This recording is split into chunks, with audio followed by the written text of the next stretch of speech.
Money, consumption, status, and power have long driven our culture's pulse.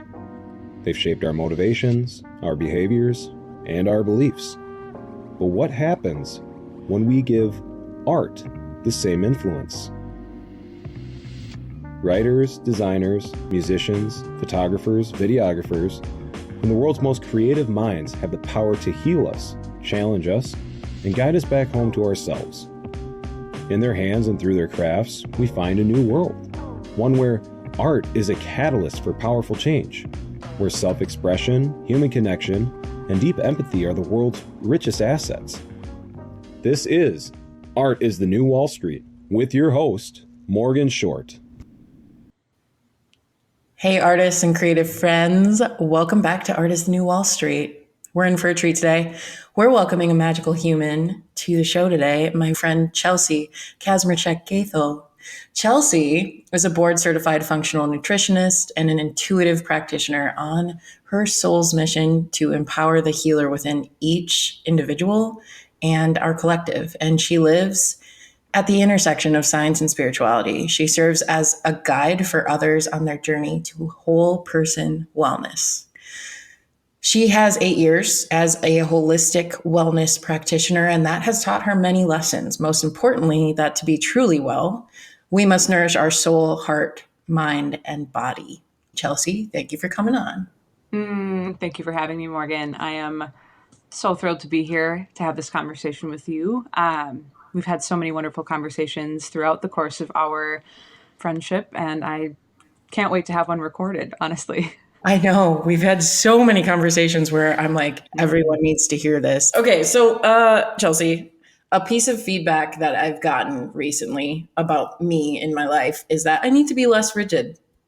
And I have been thinking about how rigidity and discipline are different. And I value being disciplined and showing up and having a routine and creating creative freedom. And so when I got that feedback, I was like, how can I still be disciplined, but take the feedback of being less rigid? So can you talk about that a little bit? Yeah. When I think about discipline, when I think about structure, that comes back to kind of the differentiation between masculine energy and feminine energy. Every being has both masculine and feminine energy. It's not a gender thing. And there is a scale or kind of a spectrum of masculine and feminine. On the far ends of both, there's the wounded masculine and the wounded feminine. And in the middle, there's the balanced or divine masculine and feminine. And we live in a very hyper masculine, very structured, very rigid society that would fall more into the category of wounded masculine. And the masculine is our structure. The masculine is organization. The masculine is the frame that the masterpiece gets painted within. And the feminine is the flowing creative masterpiece, essentially. So when we live in the wounded masculine, we're really far over on the spectrum. We're so obsessed with doing everything the same and structured and rigid. And when we don't do that exactly perfect list of things we failed, that's a wounded masculine. And to bring that back to center, to a more balanced or divine masculine, is I create structures, but I'm open to those structures changing. I understand that as I evolve, those structures are going to have to change. On the feminine side, the wounded feminine is floaty and ethereal, and I'm going to sit on a mountain and meditate for 25 years and manifest my dream life. And it's all energy, but I'm not doing anything. I'm not masculine doing anything. I'm just kind of being. And the balanced feminine is I'm going to create and I'm going to flow and I'm going to, feminine energy honestly is it's a little chaotic. I'm going to kind of ping around, but I have my balanced masculine structure to ping around within, right? I'm the masterpiece in the frame. And so when we talk about, artists, and that is so clearly your passion, right? And I have a hard time identifying with the word artist. I love creating. I love the idea of creation. But I would never call myself an artist. But if we just think about masculine and feminine, we all technically are artists, right? The feminine is an artist, And Yes. the wounded feminine is going to create and flow but without the structure to share that, right? Like we Hmm. talked about the starving artist. I'm going to paint all day long, but I'm afraid to, or don't feel capable of, or don't know how to ask for help creating the structure to share that within, right? So Yeah. it's balanced masculine and balanced feminine. I have these structures that I can flow within. I'm open to them changing, but I'm not just a plastic bag blowing in the wind all day long from one thing to the next.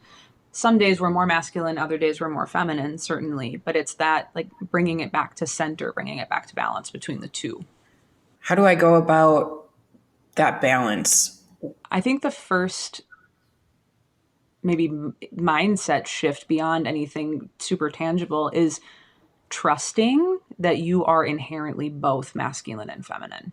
And for both males and females, there are times in life where we have to really be one or the other to survive. But at the end of the day, we are inherently meant to flow between the two. And so, learning to trust that, helping remind yourself of that, giving yourself the opportunity, and this would be a little bit more tangible throughout your day to go, okay, here's the structure of my day from hour to hour. But one of those hours or part of one of those hours is just creative time. So I put a masculine structure around my time, but within that time, I can do whatever I want to do. I can flow or nap or paint or come up with podcast ideas or whatever it may be. So, like, kind of muscling it or white knuckling that creativity and flow into your days, and knowing that even though sometimes the feminine flowy creative that feels less productive because it's not society's definition of productivity or success, hence art is the new Wall Street, right?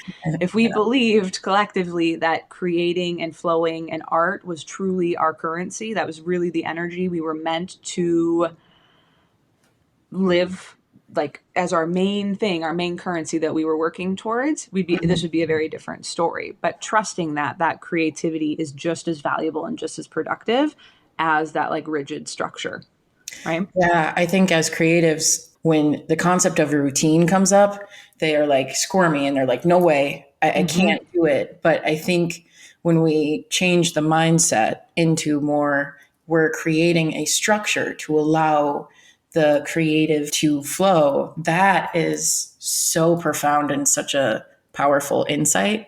Mm-hmm. And yeah, I think a lot of creatives struggle with that.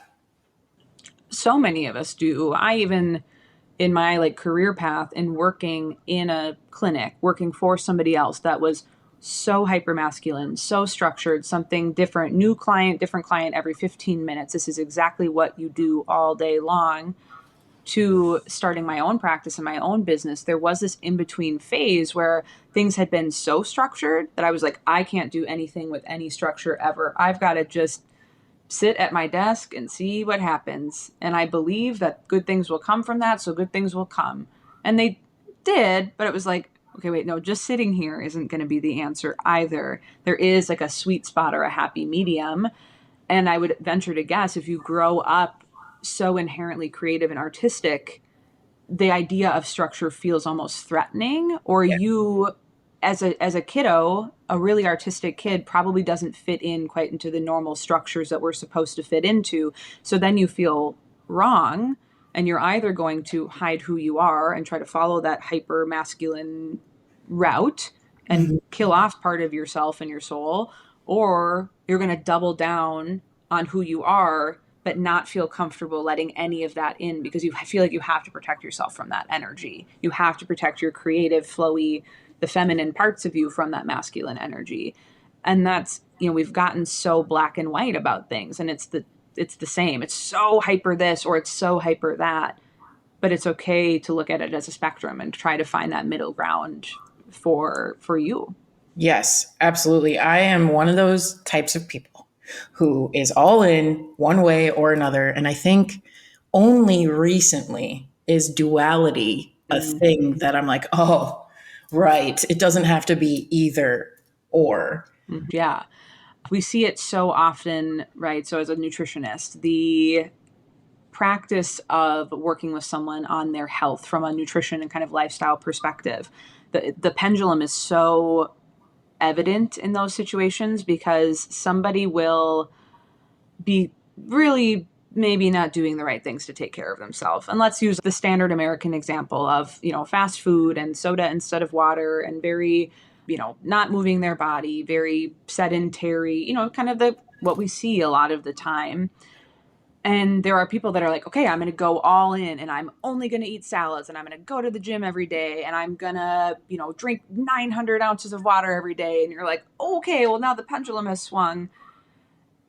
And when we're trying to white knuckle it through or power through something, right? Willpower through something. We only have willpower until we get stressed, tired, or hungry, which is every moment of every day. We're a little stressed, tired, or hungry. So then the pendulum swings back. And then that feels like a failure because I couldn't stick to it.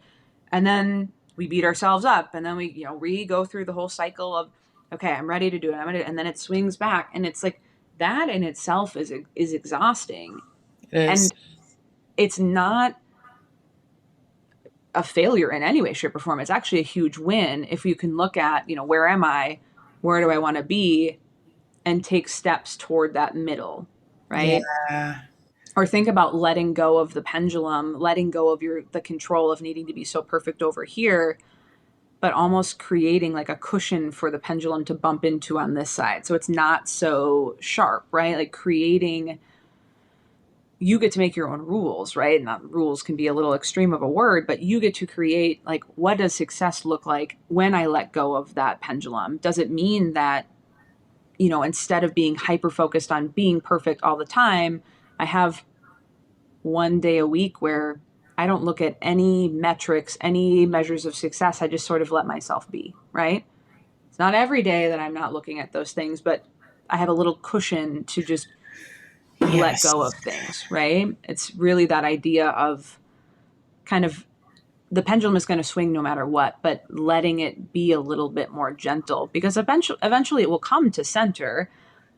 It takes time and it takes effort and it takes a lot of consciousness. And really, we're living in a world that is so unconscious that even recognizing like I'm hyper productive, hyper success is like what I'm driven by. And it's probably other people's definition of success. Even recognizing that, becoming conscious to that gives you like a cushion on the other side when the pendulum wants to swing back over. Wow. And then it gently softens to middle for sure. Wow. I have throughout my life yo-yo dieted like crazy, and you're just explaining that so clearly. Like when I get in that like super clean, and it comes back to rigidity too, when I get back into that super clean mind and I'm like, I have to eat salads and greens and lean protein and I have to work out and I have to do my journaling and all of those things. If I'm not doing that, if I'm pulling it this far, like it just, you're hitting it dead on. I swing back the other way and I'm like, I'm going to go binge watch Netflix. I'm going to go eat a bunch of pizza and whatever, like things that my soul feels like it's need because it's fighting against me. Absolutely. And we all went to school, right? We all know like an A is a good grade, a C is a not good grade, right? Like we have these really distinct ways to measure like this was good and this is bad, but that's not real. That's not how energy works. That's not how change works. It's literally physics, right? Like the pendulum is physics. The wave, like once it starts, it will come down, but if the higher it goes, the lower it's going to go, right? So if we can think about, I'm going to make a change for my health. Okay. There's 45 things I could do. What if I picked 4? And I can stick to those and those feel good. So instead of like, I've pulled the pendulum all the way over here and now it's all the way back here. Well, I've moved it over, but not quite so far. So when it ultimately swings back a little bit because something stressful happens or I don't have any greens in the house or it's snowing and I can't get to the gym. So it's not as an extreme of a swing back and forth. Really giving ourselves permission to count the little wins, I think is part of it as well. And we're It's like, I did 4% today. Well, it's better than 0. Yeah, but it's not enough. It's absolutely enough. It's absolutely enough. Ooh, that's an important reminder. In your experience, how does all of this physical and emotional well-being then play into our capacity for productivity and for Yeah, creative absolutely. work? Absolutely. I mean, I think we all know the idea of a creative block, right? That comes when we've put so many expectations on ourselves to produce, to do it, that we literally can't get the creative flow through. And so that block could come from any degree of stress, whether it's self-imposed or external, or probably a bit of both, right? Where the bucket of stuff that we're carrying gets so full that we're just in survival mode. It's like, I just have to carry this bucket. And so the flow, the creativity, like it doesn't get through, or it doesn't get through the way that we want it to. As a small business owner, right? We all have those moments where we're like, okay, I got to sit down and I got to come up with an Instagram post right now. And it's like, oh, I'm not in the space to do that. It doesn't take much, but can I slow down? Can I take a couple deep breaths? I have this bucket. Can I empty the bucket out a little bit? What can I set aside and kind of separate myself from, so that the guidance, because our creativity is so much more than, I have a good eye for color. I do not. So that's not a true example, right? It's so much more than that. Like Julia Cameron, right? Creativity is our soul flowing through us, whether that's to write or create an Instagram post or to paint or to create music, whatever it is. Letting yourself out of that like hyper stress, hyper focused, empty the bucket a little bit. That's where that information, that's where that creativity gets to come through. Ooh, yes. And what happens when we find ourselves in a creative drought? Do you push through that? That's a great question. That's a Julia Cameron question. I love Julia Cameron. Shout out to Julia Cameron. Maybe someday you'll come be on my podcast. Should we drop morning pages in here and see if we can get her with the Yeah, keyword? I love morning pages, actually. I've done the artist way 3 times, and it has transformed my life every single time. It's unlocked a new Incredible. level of creative understanding. So shout out to Julia Cameron. If you don't know her, she's the author of The Artist Way. Within that book, I call it more like a guide because it's more something you do than something you read. She has morning pages, which are basically 3 pages of consciousness in the morning when you wake up first thing. Just get it out, get yourself unstuck, whatever it is. Maybe it's your dreams, maybe it's what you have to do today. It's almost a form of meditation. And then the other thing that she does is weekly artist dates. You go out and you collide with the world and you get inspired. And yes, if you haven't read it, shout out Julia Cameron. Go get The Artist Way. If you are listening to this podcast, you probably have some sort of interest in art, and I cannot recommend that book enough. Anyway, sidebar. And also, this is not a paid ad. Not sponsored. Not sponsored. Okay. To come back to that question, when we hit that, that block, right, in creativity, recognizing it, and it comes back to the idea of kind of softening into, what do I need right now? Is it worth it for me to push through? Is it okay for me to actually lean into that, like, kind of hyper masculine? If I just get the pen on the page, if I just, get the paint on the paper, clearly not an artist with these challenges of coming up with artistic ideas. You are an artist. I just do it. You're sweet. It will come through, right? Yeah. Is this the moment for me to just do? And there are times, right? Productivity is not bad. Dedication to something is lovely and wonderful. Devotion to your life, devotion to living the life that you want to live is really, really beautiful. And there's times where the devoted thing to do is to, like, yep, I'm going to power through. There's times where the devoted thing to do is like, throw your hands up and go, I have to go do something else. I have to change my scenery. I have to change what I'm doing. I have to set this down. And at the end of the day, like, in every moment, we're the ones that get to answer that question. What's the right way for me to move through what feels like this block? Can you say more about devotion? Yeah. I think of devotion as like dedication with more love in it. Right? Okay. So self-love is a dedication would just be kind of like discipline to a thing, or I'm dedicated to this. But then devotion, the nuance there is what? I'm dedicated to, and this is just my own definition. Mhm. Devotion is a dedication or a commitment to something from the place of like love.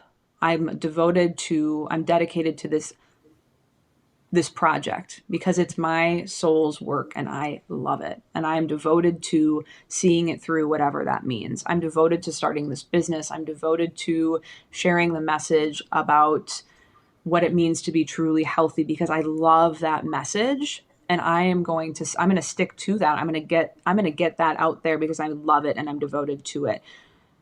Versus I'm committed to something, and we're committed to our partners, we're committed to our pets. We're like, it's not a bad thing, but I'm committed to something because it's maybe what I think I have to do, or it's what I was told I have to do, or it's what someone else defined as success, or what someone else did. I'm committed to it, so I'm doing it, but it's almost like the foundation that you're standing on. It's like a should or a have to, or I think I'm supposed to do this. It's pretty good versus like, I love this. I nothing could stop me from doing this. And there will be things in life that we're just kind of have to commit. You have to commit to paying your water bill. I don't know. Right. Maybe You have to the commit most to your enlightened lease. people Yeah. in the world. Exactly. Maybe the most enlightened people in the world are like, I love water. I pay my water bill from Right. devotion. I haven't gotten there yet. There's still things we just have to do. Hmm. The idea of self-love is so big right now. Love yourself enough to really know yourself. Love yourself enough to explore all the parts of yourself, the good, the bad, the ugly, the dark, the light. And when you know yourself in that way, when you love yourself in that way, that's where the things you're doing, the things you're committed to or devoted to or dedicated to, whatever the word is, that's where it's really coming from a place of like flow and creativity and love. You know, when it comes to self love, I there's a lot of it right now, like you said. There's it's almost some of it can feel misconstrued in a way that's like, I love myself and I'm perfect as is, and that's just kind of all it is. And as somebody that values growth, I sometimes struggle with it a little bit. How much self compassion do I give myself and self love versus don't lose sight of growth? Do you experience that? Oh my gosh. Yes. This is a concrete example in especially like the nutrition world that I run into is with intuitive eating and like body positivity. Yes. Technically, no food is a bad food. All bodies are beautiful and wonderful and absolutely.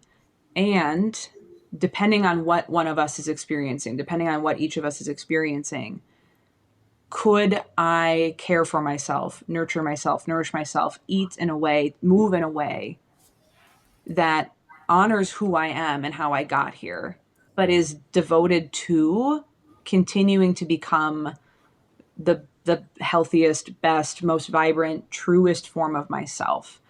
There's this in spirituality in that space, this idea of becoming, there's old me and new me. I'm becoming my new self. And the way that I think of it is you're actually becoming your truest self. You're shedding layers, acknowledging, allowing yourself to recognize there are parts of me that I'm like, ooh, that avoidant behavior of like, you need to do your bookkeeping and instead you're doing what? What's that? That's an avoidant behavior, right? There are parts of me that I recognize are not perfect, but I have worked to love myself enough to acknowledge that and love her and want to unwind why is that the behavior that I'm doing, right? Mm-hmm. So it's like there's a balance. Speaking of duality, it's like loving yourself in the present and loving yourself enough to want to be your truest self, to want to shed the layers of others' expectations and unresolved, unfelt emotions and traumas and patterns and whatever it is, like to be okay with looking at those things and knowing that those are the things that got you here and you love that. And I love myself enough to want to be my truest self. Right? There's a duality to it. I want to pause here. When you talk about duality, I have heard you intentionally use the word and instead of but. Mm-hmm. That's intentionally, right? It was so intentional. Yes. This is actually a tip that was given to me by a dear friend and a coach and a mentor of mine. She was like, really go through a day and recognize how many times you're going to say but you could actually say and. And there are very few times where something is actually a but, right? I was going to go to the store, but it snowed 86 inches. Okay. Yeah, that's valid. What about I was going to go to the gym and work out for an hour, but I only went for 20 minutes. I was going to go to the gym and work out for an hour and I went for 20 minutes. Oh, okay. It's that like the duality, the this and that. I love myself now, even in my imperfections, and I'm getting better. I'm becoming my truer self, my future self, my new self, whatever wording lands for somebody every day. Right? Yes. It can be the this and that. You can be masculine and feminine. You can be productive and creative. The separation of those two things or of any of those things is part of why we have to have podcasts like Art is the New Wall Street, right? You can be creative or you can be, wealthy and successful. You can eat good food or you can make art. It's like, what? How is that? Like, how have we separated those two things? All of those should be ands. You can have a business and be creative. You can, like, all of those things should go together. There's really the and. That's a powerful tool. And I catch myself, I pay very, very close attention to like my energy from certainly like, do I need a nap? Did I get enough sleep last night perspective? But also from an alignment. This is where I'm meant to be. This feels really good. I pay a lot of attention to it. And one of the ways that I'll know that I'm slipping into my patterns of avoidance or maybe victim or hiding, we talk a lot about that, right? When I feel ready to do something big and new and launch something new into the world or put a post out there that's a little controversial, instead of doing it, I'm like, well, I'm going to go take a quick 500-hour siesta and not do it, and I'll hide, right? I'll run away. Yeah. I recognize those patterns, but one of the first things I'll pick up on for myself is I'll start saying but instead of and. I'll hear myself say but like 10 times and I'm like, ooh, I'm in a moment where I can choose to kind of slow down, look at what's right in front of me, right? Instead of trying to hold all the things, I can come right back to the center moment and lean into it or soften into it and then take the next step. Or sometimes I'm like, screw it, I'm just going to be a frazzled, frantic, high cortisol mess and go drink some more coffee and hope for the best. That's how today's going to go. You're hitting on you're scratching the surface of one thing that I want to dive a little deeper into as well, which is knowing when something is meant for you. We make so many decisions in our busy days, and I often struggle with, I have this opportunity, I have this opportunity, I have this opportunity, and I have this set amount of time. And so what are things that we can be doing with our energy or with ourselves, with mind, body, spirit, to know if something is for us or not? I would invite everybody to explore their intuition and how they receive messages, information, whatever that may be, from something that's not just our human mind. So everybody has, right? We as humans, we're spiritual beings having a human experience. We're souls in a meat suit, basically. Meat suit is my favorite. I can't get over it. You can't see him. I have like the muscle outline, the muscle poster up on my wall. I'm like, it's a meat suit. We're all one of those. It's literally what we are. Yeah.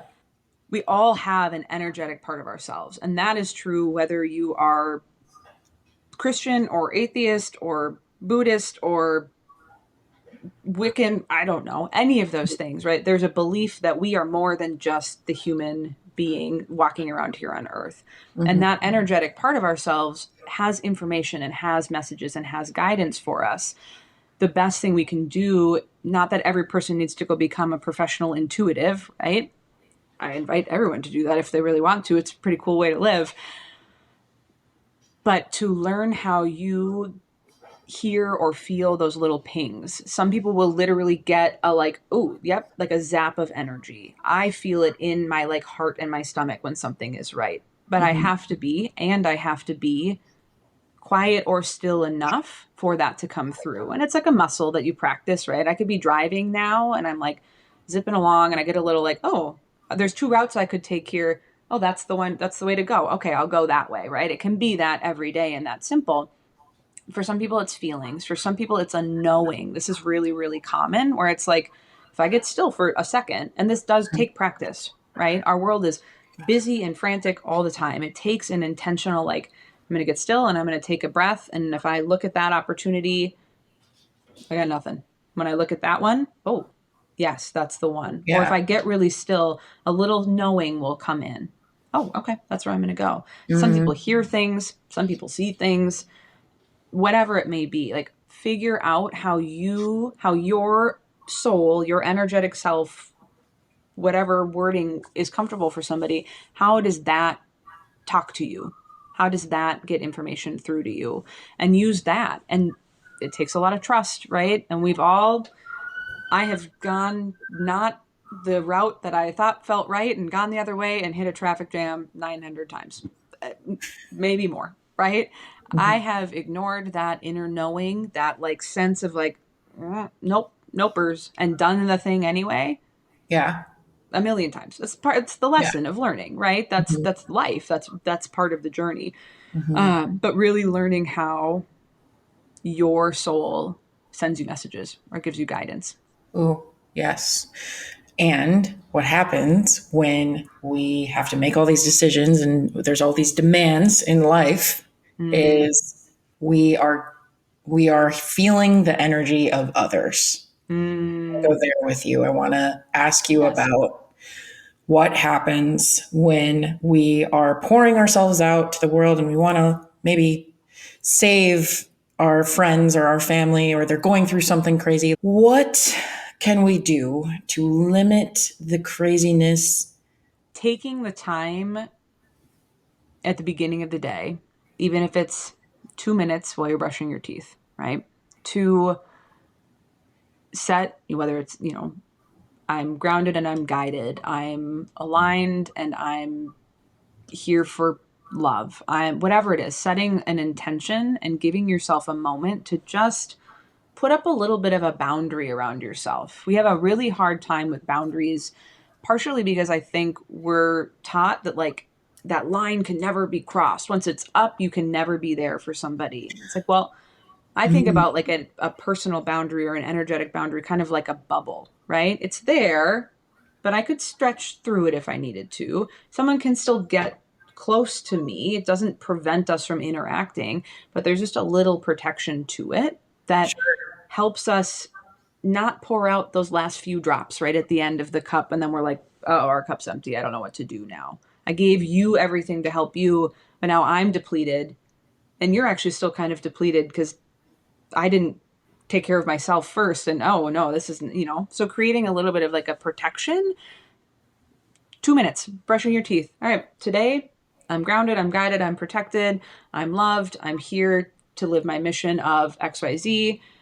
It could literally just be, I'm guided, grounded, protected, brush my teeth, put my little energetic bubble up, here we go. And then working to integrate throughout the day, especially at night before we go to sleep, like an conscious disconnect from those situations. Because even when we love someone the most, right? Our partners, our pets, our siblings, our parents, we still aren't required by any way, shape, or form, by any means, to carry their stuff around, right?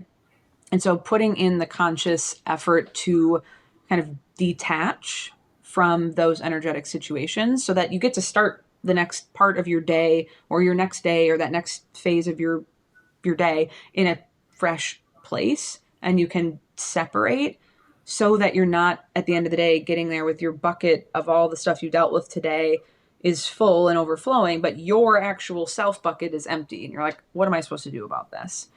And so cutting that kind of energetic cord, basically separating energetically, is actually a sign of self-love and love for others.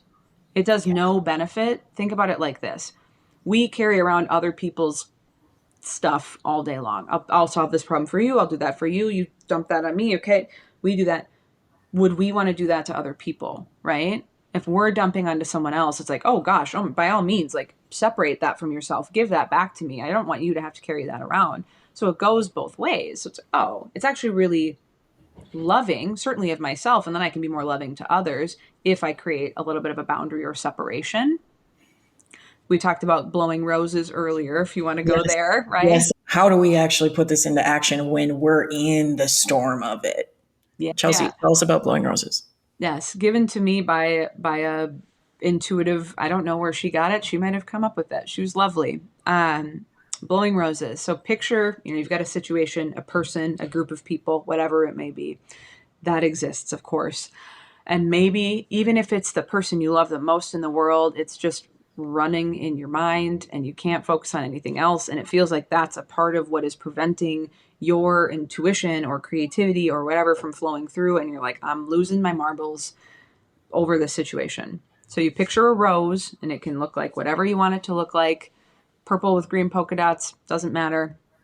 Put that situation on the rose in your mind. And with a nice deep breath in and out, you're literally going to blow the rose up. Boom, right? Boom. Cut that out of your energy field. And it truly can be the most loving thing. What I found when I do this, and I would feel guilty about it at first, like, oh my gosh, I'm going to blow roses over my client that I love so dearly, but I'm really stressed about their situation. And it's, when I then interact with them again, I'm a clean slate to hold space. I'm a clean slate entering that from like a heart-led perspective instead of a busy, boggled mind perspective. Yeah. Wow. I'm going to integrate that into my life because I have been hard on myself for not having as much compassion as I think I can have for other people. And the reason why I've been struggling with this, with the compassion for others, is because I've been setting boundaries that I used to not. I used to be a people pleaser. There's still a lot of remnants of that. I want to please people. I want to service people. And so in setting these boundaries, I think they've been a little hard instead of the bubble that you were talking about earlier, right? Yeah. And so then I'm like, oh, this is a boundary. You're setting a boundary. So I just toughen up. I don't have compassion for you. Instead of letting the boundary bend and then practicing compassion for myself and for the person in front of me. I mean, that's the perfect example of the pendulum, right? I'm a people pleaser, whatever you need. I will sacrifice myself. I'll be there at 5 a.m. till midnight, no matter what, anything for you. Well, the pendulum's going to swing and it's like, I'm not showing up for anybody. Nope. Right. Nope. Screw-doodles. Can we bring that back to middle, right? I mean, is our entire human existence here learning how to find balance? It might be. I think we've solved the meaning of life. There's so many symbols of that in the world, like yin and yang and light and dark. And if you really think about it, there's so much more to that. And it's true. It's true. Well, and if you think of, light and dark as the example, and to pull it back to the artist perspective, isn't that really what any like visual medium that we think of as classic art playing with? Even music, right? Filled with sound versus blank space. Like, isn't that the duality? And art is such a beautiful example of what it looks like when you bring those things together, when you find balance between those things. And I would venture to guess that any artist has had moments where they've painted something, let's say, and they're like, that ain't it. There's not enough light or darkness to it, whether they can put their, nail down what's not right about it. We know when we hear music that feels balanced to us, right? That feels like the correct balance of lightness and darkness. And music is such a cool thing because we are drawn to music that vibrates or resonates at the frequency that matches where we're at. Yes. You know that, right? Yes. Heavy absolutely. metal when I'm pissed off, right? Yeah. Flowy, ethereal stuff when I'm post meditation in the morning. That's such a good barometer when we're trying to learn, what state am I in right now? I'm trying to make all these decisions and I'm frazzled. What music would I pick right now? Oh, like really kind of heavy, angry music. Okay, maybe I'm in kind of a heavy, angry place. Perhaps this is a moment to slow down and soften and lean into something, or lean into the heaviness, but it's not a moment to make a decision, right? Wow. Yeah, I think that's music, and also sometimes the art that we reach for and the inspiration we reach for is dependent on Absolutely. our energies that we're in. Mm-hmm. There are so many other places I could go with you. For those of us that have menstrual cycles, how does that play into our creative flow? Yeah, absolutely. This is such a beautiful way to bring that feminine energy, right? Like a balanced divine feminine into our lives. For those of us that are a little bit more logic, science minded versus woo woo, ethereal. And I say those of us, I've lived in all the quadrants of thinking and believing. The menstrual cycle, right? The female hormonal cycle is a really cool way to start to bring that like science and energy together. Mm. So for biological females, right, menstruating females, we have a rhythm throughout the month that changes every single day. This is part of why our masculine culture can be really challenging to live in, because our day to day, other than the weekends, right? 9 to 5, Monday through Friday, is the same every single day. That works really well for biological men because their hormones are the exact same every single day. And that's not the case for women. We change every single day of the month. We have stretches that are similar, but every day is a little bit different. And so we then have to try to adopt this women are small men mindset to survive in the world instead of honoring our like natural rhythms and our cycle. So when we think about the menstrual cycle, right? We have a period, we have ovulation, we have a period. There's a lot that happens in between those times. And my favorite way to break it down is seasonally, like looking at your menstrual cycle from a seasonal perspective. We're in Minnesota, wherever people are. I think we all know winter, spring, summer, and fall generally. So the bleed, if you're okay if we go there, hopefully no Yes. one listening is uncomfortable about the fact that women bleed once a month. Spoiler alert, it's health class. Here we go. That is like our winter, right? We are in a lower energy state. I'm not my most social in winter. I know that people try to be, and you can tell they are tired, right? It's darker, it's colder. We want to be more introverted. We're kind of reflective, right? Think about December into January, we're kind of hanging out at home. We're eating warm and hearty things. We're not necessarily showing up. And that's not our most outwardly creative time, but it can be internally and mentally a very clear time. Okay. Because of what our hormones are doing, we actually get really good communication between our right brain and our left brain, our creative being brain and our doing structural brain. We get good communication between those two. So it's a good time to kind of reflect and to start to clarify like what's going to come next. All right. So that's winter. That's our bleed. Mm-hmm. Then we go into the follicular phase. That's between our bleed and ovulation, maybe 7 to 10 days, depending on someone's menstrual cycle. And that's like spring. So think about planting seeds. We're starting to come out of our houses. It's a little brighter. Fresh things feel better. That's where we're like literally planting your garden, planting the seeds. I'm starting to create things. I'm starting to put the pieces together for something to blossom or bloom. We have a little more energy. We're a little bit spunkier. It's a really good time if you're doing like content creation or something, right? So many people are business owners now, to like get yourself out there, start to put those ideas into motion. Okay. Ovulation. So it's like the middle of the cycle. If you were to look at a 28-day cycle, which they say is normal, menstrual cycles are meant to range. If your cycle's not 28 days, there's nothing inherently wrong. If your cycle is way more or way less, maybe seek some guidance, different issue.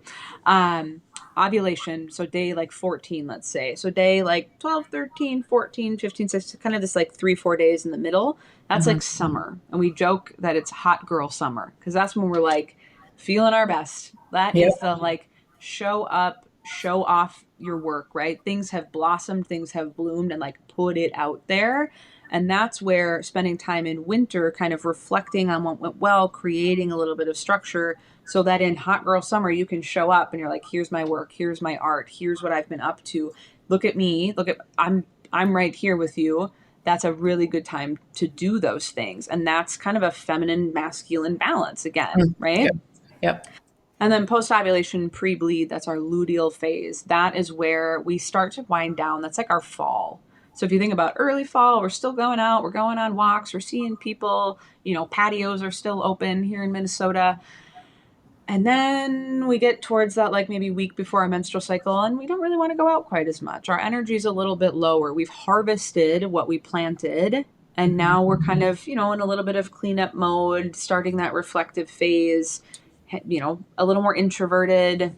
We're a little bit more hungry. Honestly, we need more calories in that phase of our cycle. So if you feel like what made you full a week ago is not making you full today, that's probably why. Just eat more. It's okay.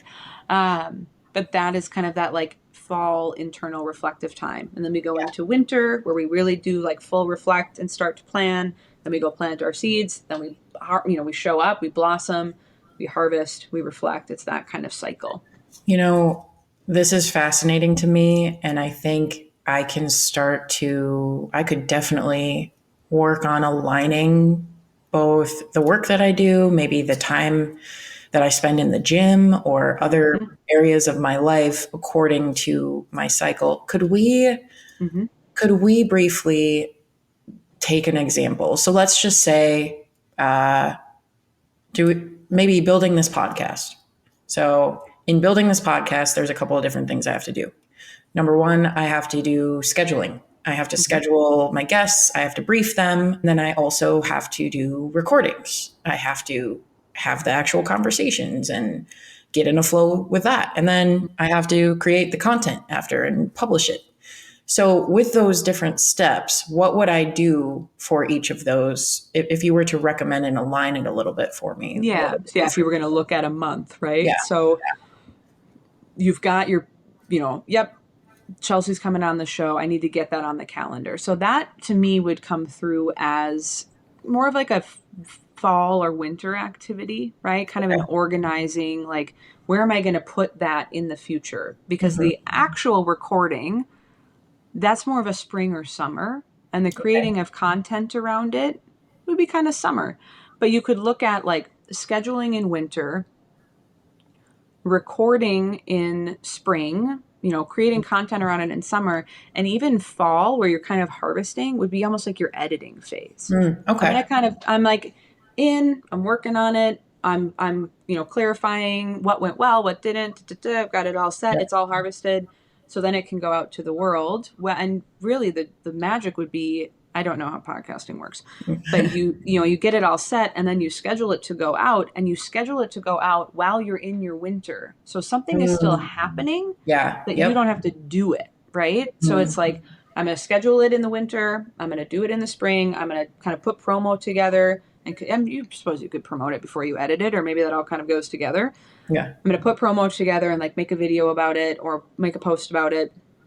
I'm going to edit it in the fall, and I'm going to set it to go live in the winter when I don't want to go on camera in the middle of winter. Yeah. That's not my cutest time. We're fluffier in the winter.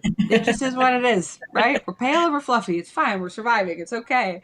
There is so much more to unpack there, but we can't fit it all into a typically 1 hour podcast. I do have one more question for you before we wrap up. And that is, so when we are struggling with our mind, body, and soul connection, we turn to everything except maybe ourselves.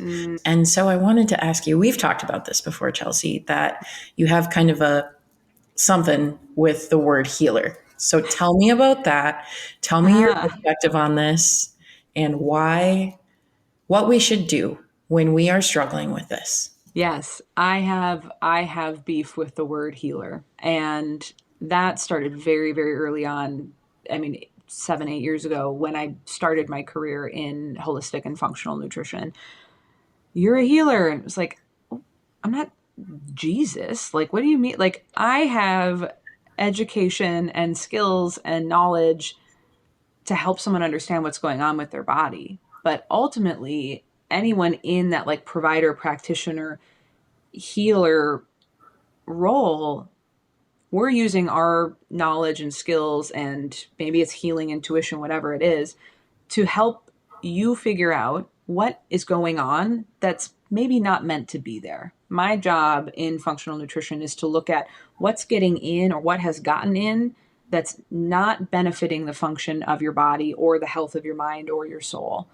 How do we get that out of the way? Let me help you figure out how to move that out of the way so that your body, heart, mind, soul can do what they're designed to do, which is to heal themselves. Your body is designed to heal itself.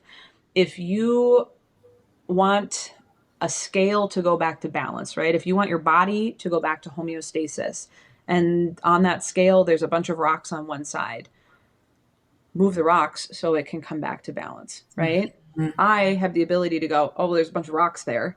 When we're really frazzled and disconnected, we might not see the rocks. We might not know what the rocks are. We might not know which is the right rock to pick up first and move out of the way. So someone can help you with that. Like, that's beautiful. I see practitioners, right? I get help with my own health, even with all the knowledge and experience.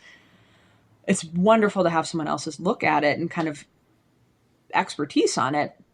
But at the end of the day, that ability to identify like what needs to be moved is only serving the purpose of getting it out of the way so that you and your body can return to balance, can return to health and wellness. Like, that's my beef with the healer thing. I'm like, there are incredibly talented providers that they do use and move energy for people through their bodies. But at the end of the day, if we're moving darkness and bringing in light for somebody's physical and energetic being, even the person that's moving the energy is just moving the energy so their body can do what it's meant to do. So their physical and energetic bodies can come back to balance.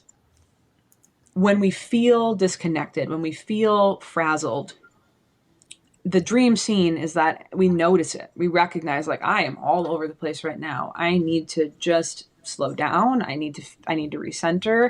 I need to, or want to, or get to, whatever word, right? People are like, don't say need. I'm like, you know what I mean. This is like the but and conversation, except the opposite. I don't have strict rules around it. The dream scene is that we recognize it and we go, it's time to slow down. It's time to journal, meditate, connect with myself, word vomit into a voice note, whatever it is, to like let some things come through and clear out of the way so that I then can receive those intuitive pings or nudges about what to do or not do. And sometimes things are just too noisy to let that happen. And that's where we might look for guidance or we might look for help.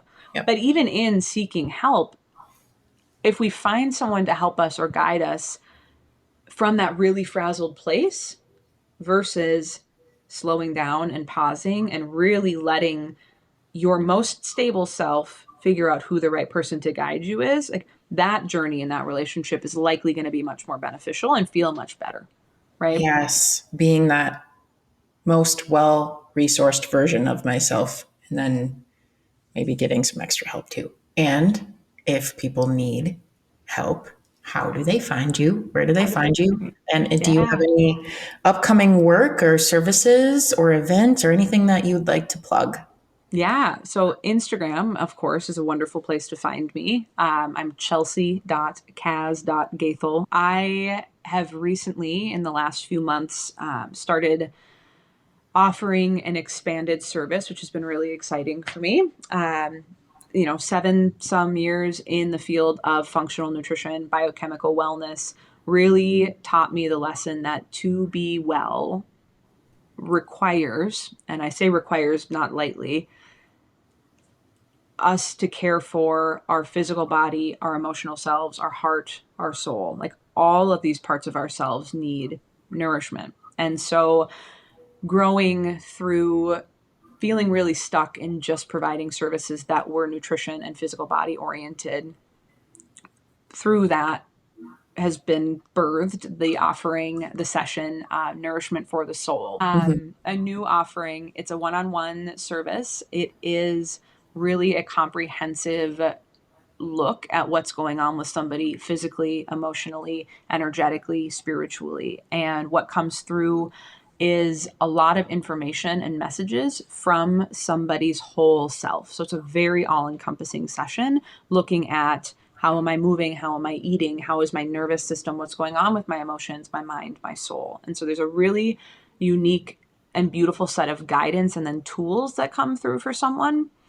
And the real purpose of the session is that through our time together and then through some time in kind of a guided meditation or guided healing, that person gets to walk away in that more aligned state. We spend time in that calm presence of bringing body, heart, mind, and soul together so that when they come out of it with a whole bunch of new information and tools, they get to make the choice about what to do or not do for themselves instead of she told me to do that or this or that, or this influencer said, or I ordered the supplement. I don't know if I should take it or not. I don't know what's going on. Is this food good or bad? Am I supposed to eat eggs or not? I don't know. It's like, well, I can connect right here. Yes. And then I know what's right for me. And so it's a very tangible, there's a lot of tangibility that comes out of it. It's also a very energetic session. And it has been really incredible to see what comes through, especially in people that I've known for a long time. It's like, whoa, there's a whole another world we can crack into here to help you feel well. And at the end of the day, like feeling well, being well, for me is about living well. There's no separation from, and again, this is my own belief, there's no separation between our health and our life. How we feel and take care of ourselves and live here is how we get to live out there. And I don't creative. Sorry, I interrupted you, but yes, absolutely, there's 1000%. They are intertwined. Health, our well-being is intertwined with our creativity. Truly, it's your whole self showing up in your whole life. Like I don't make decisions for myself around my health, around how I eat, move, sleep, sauna, hydrate, who I interact with, how I meditate. Like I don't make those decisions lightly. I make them because I know when and I believe this for everybody, when we tap in and connect to and take care of our whole selves, then the life we get to go out and live becomes so beautiful. It becomes so meaningful. It's not just like a good life on paper. It's like, oh, this is my soul's path. This is my soul's journey, mission here. And that doesn't mean, you get all connected with yourself and you have to quit your job and you have to go live in a mountain. Like it might have nothing to do with your work, but your life is the life that you're meant to live. Right? That's what it's about. I know. And it's, it's no small feat. Every day I'm like, okay. Yeah. Yeah.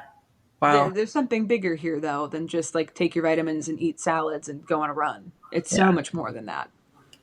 Chelsea, thank you for your brilliance. Thank you for gracing Art is the New Wall Street with your magic. Oh my gosh. For those of you who are listening, who don't maybe consider yourself an artist, I hope you also got value out of this. And by the way, you are an artist. BTW. Because art is a way of life and a creative act. And Chelsea, thank you.